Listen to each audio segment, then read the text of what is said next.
Bonjour à tous et bienvenue dans Metamorphosis School, l'école de la transformation.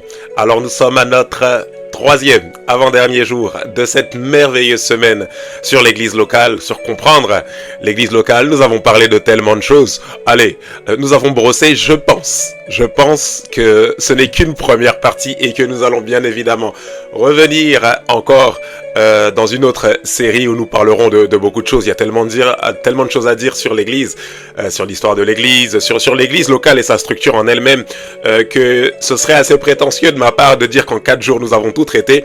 Mais déjà depuis avant-hier, le Seigneur a commencé à nous faire du bien et il va bien évidemment continuer encore à le faire ce soir. Nous avons parlé mardi des mythes et des réalités par rapport à l'église. Hier, nous avons parlé des rôles de l'église locale et aujourd'hui nous abordons un sujet sensible qui n'est pas des moindres, à savoir comment faire lorsqu'on a été déçu d'une église. Comment faire lorsqu'on a été déçu d'une église locale? Un sujet qui n'est pas des moindres. Et j'espère par la grâce de Dieu que le Seigneur nous apportera des réponses précises, des réponses concrètes, des réponses qui nous aideront réellement à avancer dans notre foi en tant qu'enfants de Dieu et des réponses qui nous restaureront par sa grâce, qui nous emmèneront tout simplement à ne pas regarder en arrière mais à porter nos regards vers l'avant dans le seul but que nos vies s'alignent sur la volonté parfaite de notre Seigneur. Avant de rentrer dans le vif du sujet, bien évidemment, nous allons prendre le soin de prier. Excellent Père de grâce et d'amour, ce soir nous voulons te dire merci, bénir ton nom et nous voulons simplement te dire que nous sommes prêts à être enseignés par toi. Seigneur, inspire-nous véritablement afin que ce soit, Seigneur, la parole qui vienne de ton trône, que nous prêchions, que nous enseignions, dans le seul but que nous recevions de toi. Parle à nos cœurs, nous sommes disposés, nous sommes assoiffés, nous sommes prêts à recevoir ce que tu as à nous transmettre. Envoie une parole de consolation, non pas une parole de condamnation. Envoie une parole de construction, de restauration et non une parole de destruction. Encore une fois, Père de grâce, nous sommes prêts à nous laisser déraciner et à nous laisser enraciner dans ta parole.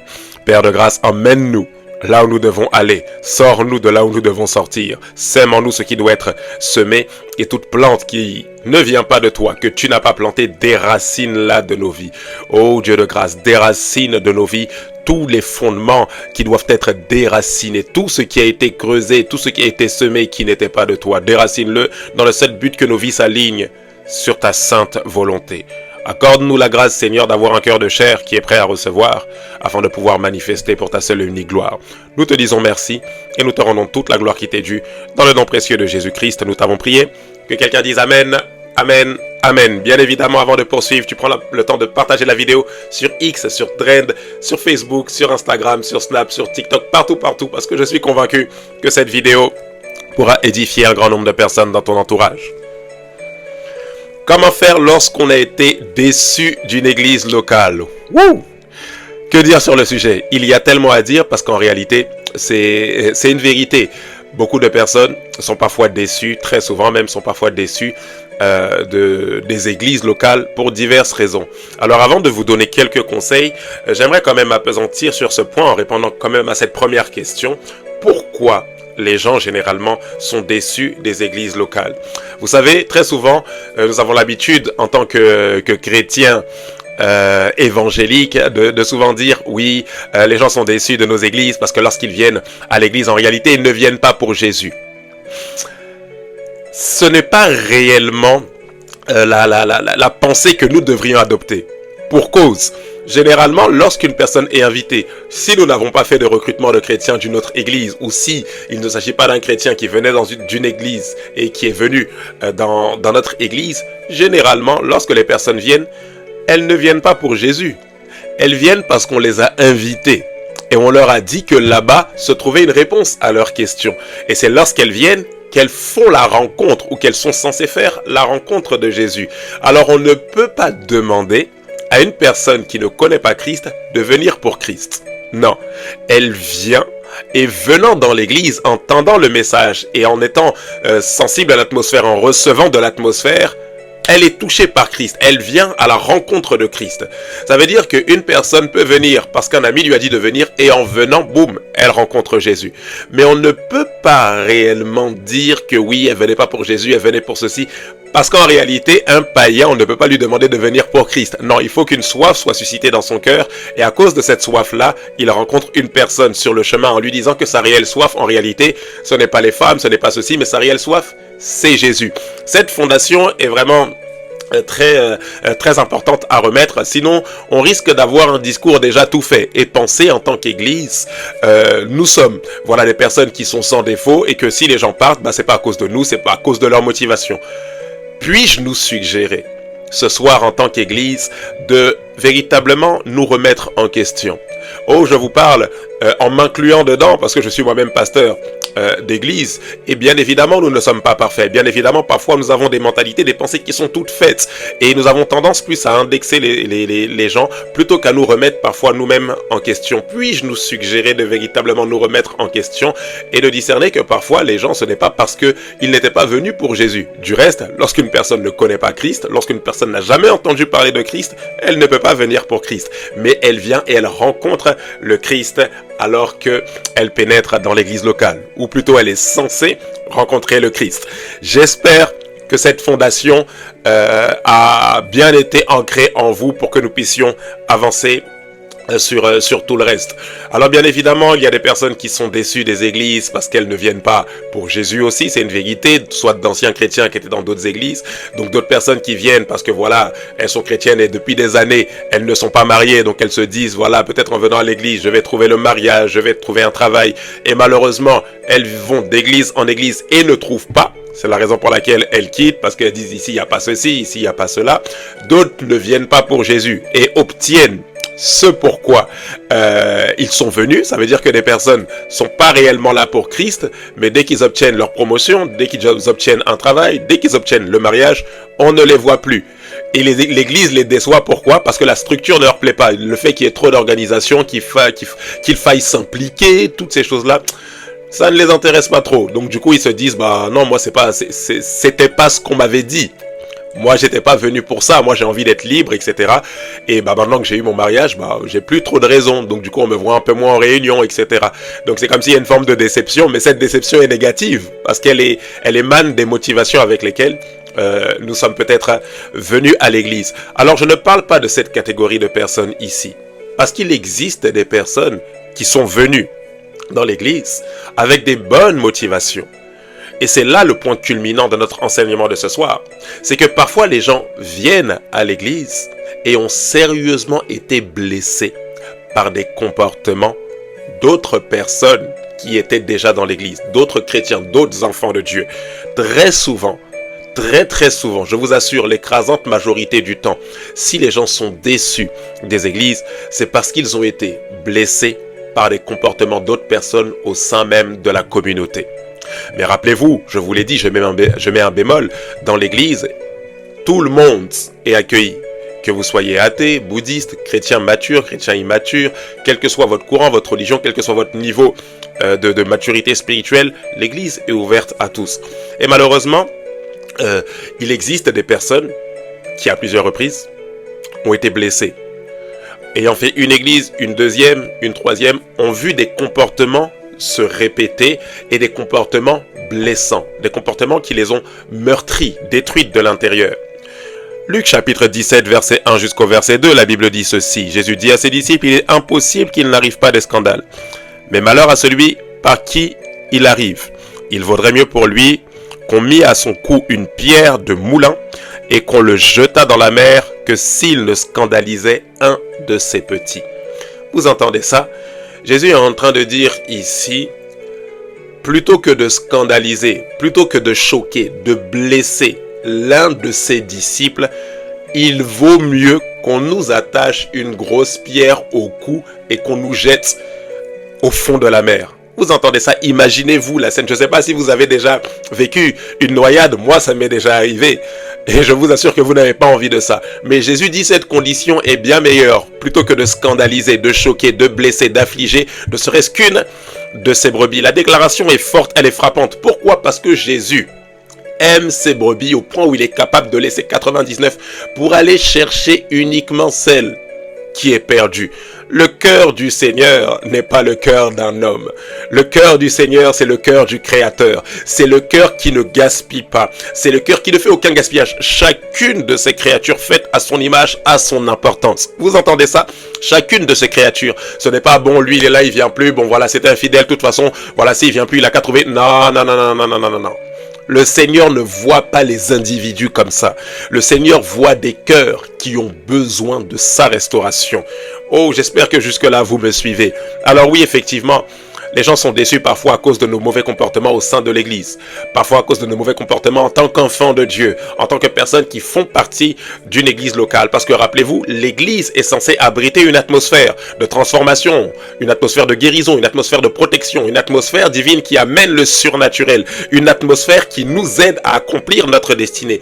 Mais lorsque l'Église ne joue pas ce rôle, ou lorsque des personnes venant dans l'église, au lieu de rencontrer la consolation, trouve davantage d'affliction, au lieu de rencontrer la guérison, trouve davantage la destruction, au lieu de rencontrer la protection, trouve l'exposition, au final, ça crée une confusion dans leur entendement et c'est de là que les blessures naissent. Malheureusement, beaucoup de personnes ont été blessées à cause de mauvaises attitudes, soit de chrétiens, soit de figures d'autorité, soit de pasteurs, de vrais pasteurs qui ont commis une erreur.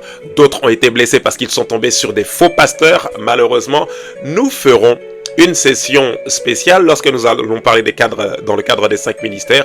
Nous ferons une série aussi où nous parlerons des sectes, où nous parlerons des fausses églises, où nous parlerons des faux pasteurs, des faux apôtres, des faux prophètes. Comment détecter ou comment discerner lorsque nous faisons face aux faux. C'est une vérité qui est très importante aussi et nous devons être avertis en tant qu'Église lorsque nous faisons face, parce que nous faisons face et c'est notre rôle en tant qu'enseignants.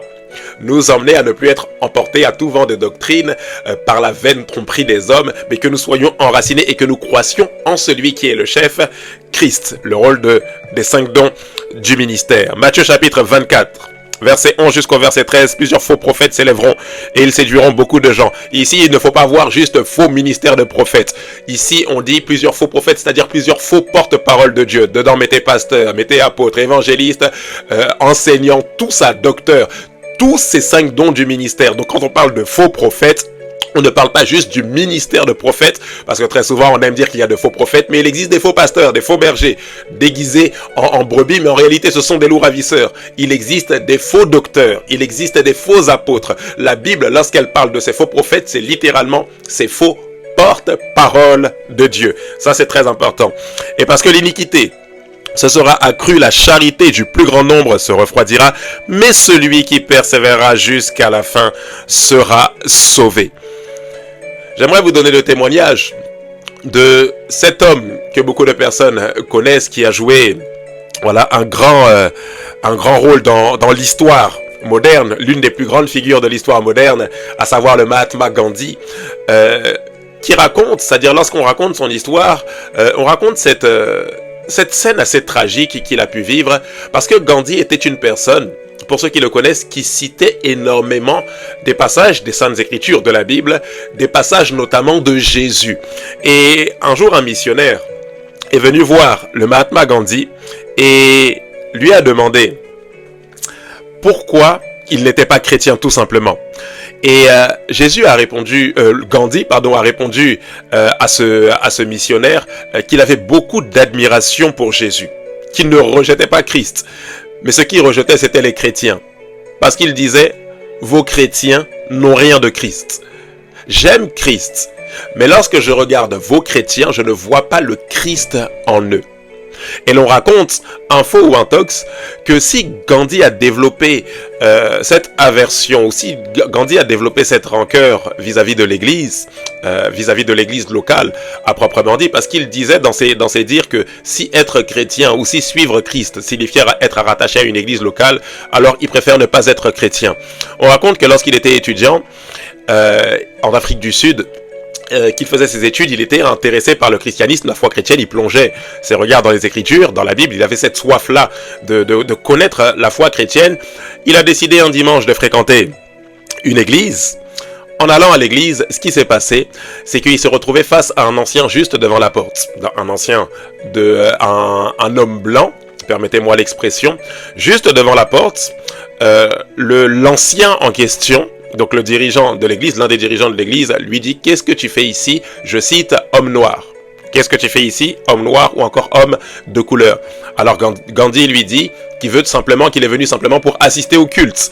Et l'ancien de lui répondre, il n'y a pas de place pour les hommes noirs ici. Sors avant que j'appelle quelqu'un de la sécurité pour te mettre dehors ou encore te dégager, permettez-moi le terme. Vous vous rendez compte? Nous présentons celui qui est l'amour. Nous présentons celui qui a donné sa vie afin que quiconque croit. Et un homme de couleur se présente, décide de venir assister à un occulte et nous disons il n'y a pas de place pour toi ici. Mais Jésus n'a-t-il pas donné sa vie pour que quiconque croit? Est-ce que Jésus a juste donné sa vie pour les Noirs? Est-ce que Jésus a juste donné sa vie pour les Chinois? Est-ce que Jésus a juste donné sa vie pour les Indiens? Jésus a donné sa vie afin que quiconque croit. Alors ici, depuis ce jour, Gandhi a décidé qu'il ne ferait plus jamais partie d'une église. Pourtant, il avait l'habitude, dans ses différentes interventions, de citer la vie de citer des portions des Écritures, de citer des passages de la Bible qui faisaient référence à la mentalité du royaume des cieux. Mais il s'est dit, si c'est ça faire partie d'une église, non, je préfère pas. Si les personnes qui sont dans l'église sont comme ça, je ne vois pas le lien entre ce livre, qu'est la Bible que je lis, qui présente un Seigneur d'amour, et ce que reflètent ces personnes qui sont dans cette église. Alors ici, qui sont dans l'église. Alors ici, beaucoup me diront, oui, mais voilà, il aurait pu, il est tombé sur un mauvais chrétien, il aurait dû pousser et chercher, parce que réellement, quand tu as soif du Seigneur, il finit par te diriger. Malheureusement, la première impression que nous avons laisse toujours un impact dans nos cœurs. La Bible est claire, Dieu regarde au cœur, mais l'homme regarde à ce qui frappe aux yeux. Ici, ce n'est pas juste un défaut que Dieu fixe lorsqu'il parle de l'homme qui regarde à ce qui frappe aux yeux. Non, c'est tout simplement que Dieu nous a donné des yeux pour regarder vers l'extérieur. Donc il est normal que lorsque nous disons église, dès la première église vers laquelle nous nous dirigeons, qui se réclame être de Christ, si cette église nous déçoit, automatiquement cette première impression va laisser un impact dans nos cœurs avant que nous commencions à discerner est-ce que c'était une vraie église, est-ce que c'était quelqu'un de mature ou d'immature qui avait de la connaissance ou pas. D'abord nous regardons à ce qui frappe aux yeux. Oh oui, je suis obligé de vous le dire. Et beaucoup de personnes ont été déçues par des comportements, allez, je ne vais pas dire similaires, parce qu'ici nous sommes face à un comportement raciste, mais beaucoup de personnes ont été déçues parce que leur nom a été sali, leur réputation a été salie, parfois à cause de rien, parfois à cause d'un péché qu'elles ont commis, parfois à cause de colportés. Vous savez, dans les histoires de scandales, il existe deux catégories de personnes. À la fois, ceux qui commettent les scandales, que ce soit un scandale d'adultère, que ce soit un scandale lié à l'impudicité, un scandale lié à une fraude quelconque, il y a ceux qui commettent les scandales, qui sont bien évidemment à blâmer, mais il y a ceux qui relayent les scandales. Vous savez, ces types de personnes qui ont l'habitude de dire « Ah, tu as entendu ce qu'un tel a fait, tu as entendu qu'un tel est sorti avec un tel a couché avec un tel, tu as entendu... » Ces personnes qui relayent les scandales, très souvent sont celles qui font le plus de mal. Vous est-il déjà arrivé, je vous l'ai dit en début de semaine, de vous dire comment est-ce que vous réagiriez si la quasi-totalité des personnes de votre église connaissaient la qualité de vos pensées? Si la quasi-totalité des personnes de l'église dans laquelle vous vous trouvez connaissaient tous les péchés secrets dans lesquels vous tombez ou dans lesquels vous êtes tombé auparavant et pour lesquels vous vous êtes repenti sans que personne sache. Imaginez-vous si Dieu mettait une lumière sur nos vies. Imaginez-vous si Dieu mettait une lumière sur nos secrets les plus profonds. Qu'est-ce que les hommes allaient penser de nous? Parce que bien souvent, nous sommes saints, nous sommes purs, sanctifiés, jusqu'au jour où nos péchés sont exposés. Alors le Seigneur, dans son amour, ne permet pas que nos péchés soient exposés. Pourtant, beaucoup de personnes luttent et retombent dans le même péché sans que personne, jusqu'à leur mort, ne le sache. Mais pourquoi, nous en tant qu'enfants de Dieu, pourquoi nous en tant que personnes se réclamant de Christ? Pourquoi nous, en tant que personnes appelées à refléter la nature de notre Créateur qui aime garder cette confidentialité avec nous pour nous travailler dans le secret? Pourquoi nous, lorsque nous entendons qu'un scandale a éclaté, que ce soit au sein, et là je m'appuie sur, je m'appesantis sur ce qui se passe au sein de nos églises locales. Je ne suis même pas encore allé sur les réseaux sociaux. Pourquoi lorsque vous entendez quelque chose qui s'est passé au sein de votre église locale, le premier des réflexes que vous avez, les premiers des réflexes que nous avons, c'est de relayer l'information pour que tout le monde le sache. Je vais le dire à ma camarade, il faut que je lui dise, très souvent, les gens qui ont commis des erreurs ou les gens qui ont commis des péchés n'ont pas besoin de relais, ils ont besoin d'intercession. Pourquoi? Parce que vous imaginez pas la culpabilité qu'une personne peut ressentir lorsqu'elle est tombée dans quelque chose dans lequel elle ne voulait peut-être pas tomber. Vous pensez que toute personne qui donne sa vie à Jésus, toute personne qui décide d'accepter Christ comme sauveur et Seigneur, en même temps de l'accepter, fait le serment qu'elle va tomber dans l'impudicité? Vous pensez qu'une personne accepte Jésus en se disant, une personne sincère de cœur, une personne qui décide réellement de tourner, de se repentir et de se tourner vers Christ, de se détourner du monde et de se tourner vers Christ, en même temps se dit dans 5 ans, je vais tomber dans l'adultère, je vais tomber dans l'impudicité, je vais retomber dans la masturbation? Non. Lorsque les personnes acceptent réellement le Seigneur, elles sont sincères, mais parfois, malheureusement, certains aléas de la vie, certaines portes d'ouverture aussi que ces personnes laissent, les font retomber dans certaines choses. Vous pensez que toute personne qui dit qu'elle ne tombera plus jamais dans l'alcool parce qu'elle a décidé de donner sa vie à Jésus, et par un concours de circonstances se retrouve en proie de nouveau à cette addiction, vous pensez que cette personne a voulu le refaire ou a voulu retomber dans cette addiction? Aucun être humain ne prend plaisir à faire le mal. Permettez-moi de vous le dire. L'apôtre Paul le dit en ces termes dans Romains lorsqu'il parle aux chrétiens de Rome et qu'il leur dit en réalité, lorsque les hommes font naturellement ce qui est le bien, ils prouvent que la loi de Dieu est inscrite dans leur cœur. Pour preuve, leur conscience en rend témoignage. En d'autres termes, tout être humain a en lui ce qu'on appelle la capacité de reconnaître le bien et le mal, ce qu'on appelle la loi morale. Cette conscience morale de savoir que même si je me détruis, quelque chose dit à ma conscience que ce n'est pas bon que je me détruise. Cette chose que nous avons héritée justement lorsque Adam a mangé le fruit de l'arbre de la connaissance du bien et du mal. Cette connaissance du bien et du mal reçue par la désobéissance nous emmène à discerner sans pour autant avoir la capacité de respecter les ordonnances de Dieu. Voilà pourquoi Christ est venu. Mais posez-vous la question, vous pensez que toutes les personnes qui tombent dans des péchés, d'autres personnes le font sciemment, d'autres personnes le font de manière intentionnelle, mais la quasi-totalité du temps, lorsque les gens le font dans leur cœur, ils le ressentent comme une douleur intérieure. Ils le ressentent comme si ce n'est pas la vie qu'ils doivent mener. Alors lorsque nous nous présentons comme étant des juges, comme étant des personnes qui indexent, c'est-à-dire des fois c'est par texto, par message, nous relayons des informations, vous imaginez que les personnes se sentent comment? Vous imaginez que les personnes se sentent comment? Comment est-ce que vous pensez que les personnes vont sortir de là? Il y a des personnes qui ont été littéralement brisées, détruites de l'intérieur. Oh, je vous assure, on peut vous enlever tout le matériel. Vous pouvez perdre votre argent, perdre votre travail. Vous pouvez perdre vos finances. Vous allez finir par vous relever. Vous pleurez pendant un certain temps en disant j'ai perdu mon travail. Mais si on détruit votre cœur, cette destruction vous poursuit parce qu'elle est en vous, elle est interne.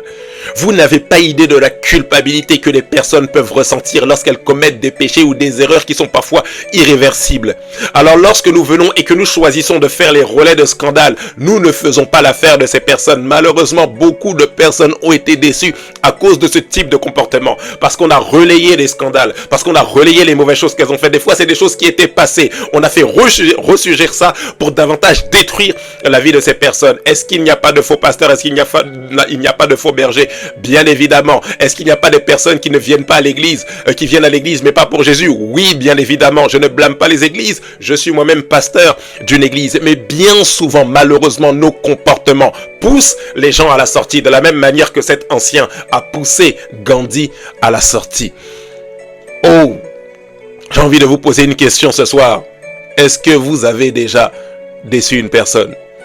Est-ce que vous avez une fois dans votre vie en tant que membre d'une église locale été cette personne qui a été comme un acteur ou comme une personne qui active des blessures dans le cœur? Lorsque les gens viennent à l'église, elles sont brisées par la vie déjà. Elles ne viennent pas pour qu'on les brise davantage. Est-ce que vous avez déjà déçu des personnes dans l'église?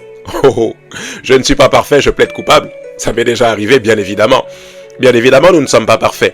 Mais la question que le Seigneur nous demande ce soir, c'est est-ce que nous sommes prêts à le reconnaître et à nous repentir sincèrement?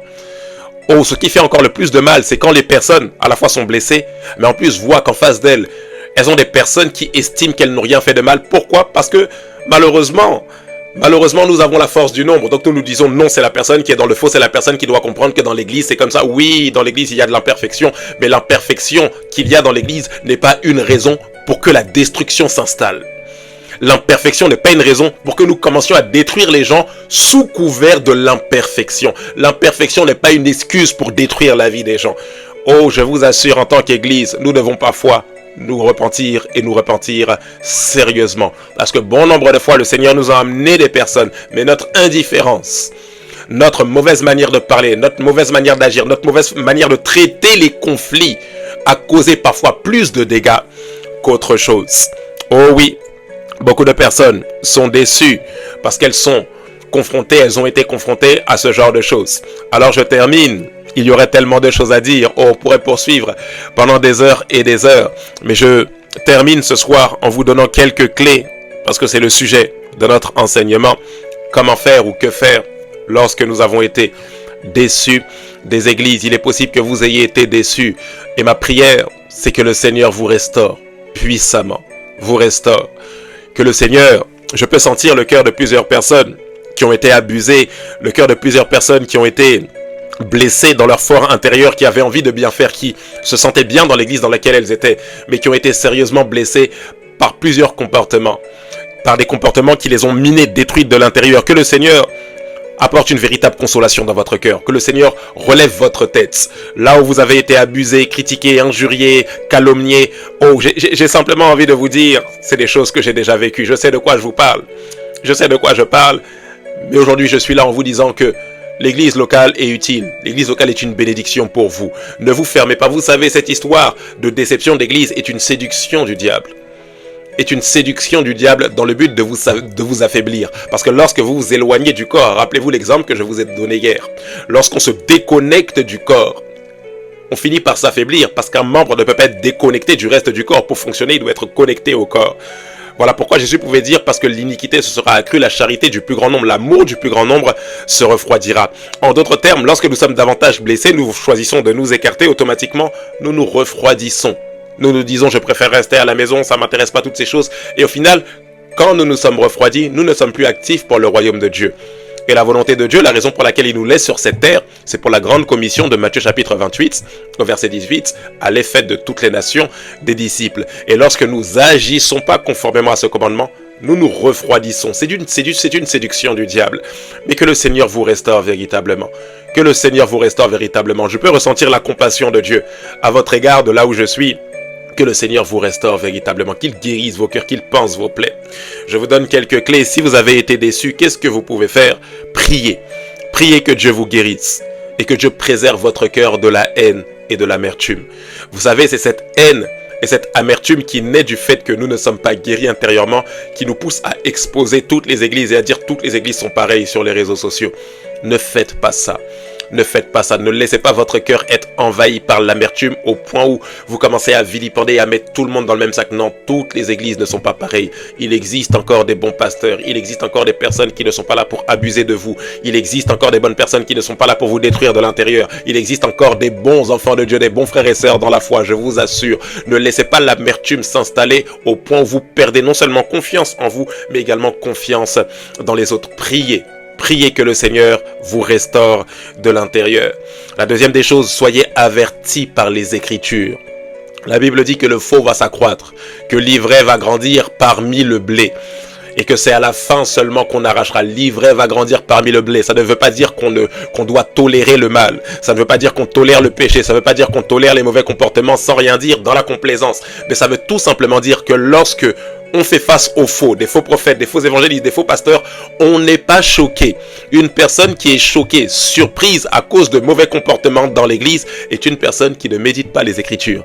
Parce que dans les Écritures, Jésus avait déjà annoncé ces choses d'avance. Une foule de faux prophètes se lèveront. Il y aura des faux apôtres, il y aura des faux Christ, c'est-à-dire des faux enseignants, des fausses doctrines. Il y en aura. Les Écritures avaient déjà annoncé ces choses. Alors lorsque vous voyez que ces choses arrivent, que les scandales arrivent, Jésus l'avait dit, il n'existe n'existe pas. C'est impossible qu'il n'y ait pas d'occasion de scandale. Il y aura toujours des occasions de scandale. Ce n'est pas parce que vous êtes confronté à des scandales que la Bible est fausse. Bien au contraire, elle démontre que la Bible est vraie parce que la Bible a annoncé ces choses d'avance. C'est des choses qui vont arriver. Si vous méditez les Écritures, vous n'êtes pas choqué ni surpris par les scandales que vous pouvez entendre dans les églises, sur les pasteurs, par les scandales que vous pouvez voir entre enfants de Dieu, les guerres même sur les réseaux sociaux. C'est des choses que Christ avait annoncé. Soyez avertis par les Écritures. Lorsque vous voyez que quelque chose de mauvais arrive, que vous entendez qu'il y a de plus en plus de sectes, de fausses églises ou des bergers qui commettent des erreurs, toutes ces choses-là, c'est des choses que Christ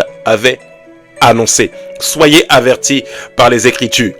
Ne relayez jamais, c'est le point numéro 3, ne relayez jamais des scandales avec des mauvaises intentions. Ça ne vous aidera pas à guérir.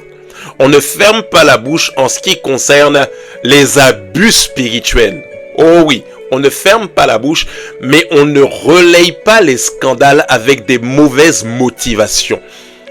Lorsqu'il y a eu des abus spirituels, le but n'est pas d'exposer pour détruire la personne. Parce que lorsque je me mets à exposer pour détruire, c'est moi qui deviens le mauvais. Rappelez-vous, quand vous prenez le visage de celui qui vous a fait du mal, vous ne faites rien d'autre que de finir par lui ressembler. Alors ici, ne prenez pas le visage des personnes qui vous ont fait du mal. Lorsque vous dénoncez le faux, si toutefois le Seigneur vous convainc de dénoncer le faux, il faut le faire de la bonne manière et surtout avec des bonnes motivations, dans le but de tourner les regards. Voilà pourquoi j'aime le dire. Plus que de dénoncer le faux, il faut davantage crier sur tous les toits où se trouve le vrai. Parce que si le faux existe, c'est parce que le vrai est encore là. Si le faux existe, c'est parce que le vrai subsiste encore. Le faux ne peut pas exister de lui-même. C'est à partir du vrai que le faux a été créé. Alors annoncez le vrai. En annonçant le vrai, il mettra en lumière ce qui est vrai et ce qui est faux. Ce qui est de Christ et ce qui n'est pas de Christ. Annoncez le Seigneur. Le Seigneur de lui-même fera le tri dans la moisson. Rappelez-vous ensuite qu'aucune église n'est parfaite. Nous ne faisons que de le rappeler depuis le début de cette semaine. Rappelez-vous qu'aucune église est parfaite. Alors faites preuve de miséricorde, faites preuve de grâce, mais préservez votre cœur. Faites preuve de miséricorde, c'est-à-dire n'indexez pas les gens à la première erreur. Beaucoup trop de personnes quittent les églises à la moindre erreur, la moindre écartade, la moindre des choses qui ne leur a pas plu. Non. Faites preuve de grâce, faites preuve de miséricorde. Ne partez pas à la première erreur. À moins que ce qui a été commis vous demande de partir parce que vous sentez que vous devez préserver votre cœur. Ne restez pas alors que votre cœur est en train d'être miné. Non, préservez votre cœur d'un environnement toxique pour vous. Lorsque vous préservez votre cœur d'un environnement toxique, parfois ça veut dire quitter cet environnement qui est toxique pour vous. Alors vous devez discerner si lorsque vous êtes face à cette situation, vous n'êtes pas en mesure de la supporter. Oh oui, parfois certaines situations nécessitent que nous nous mettions à l'écart de tel groupe local, de telle église locale. Oui, malheureusement, parfois, c'est des choses qui peuvent arriver parce que nous devons préserver notre cœur. La Bible dit, garde ton cœur plus que toute autre chose, plus que votre argent, plus que votre réputation, plus que ce que les gens vont dire, plus que le qu'en dira-t-on, gardez votre cœur. Soyez prudents, c'est-à-dire faites attention, n'ajoutez pas foi à tout. Et enfin, trouvez-vous une bonne église locale et ça sera notre sujet de demain. Trouvez-vous une bonne église locale et demain, nous verrons comment trouver une bonne église locale. J'aimerais prier avec vous ce soir et prier encore une fois que le Seigneur nous guérisse.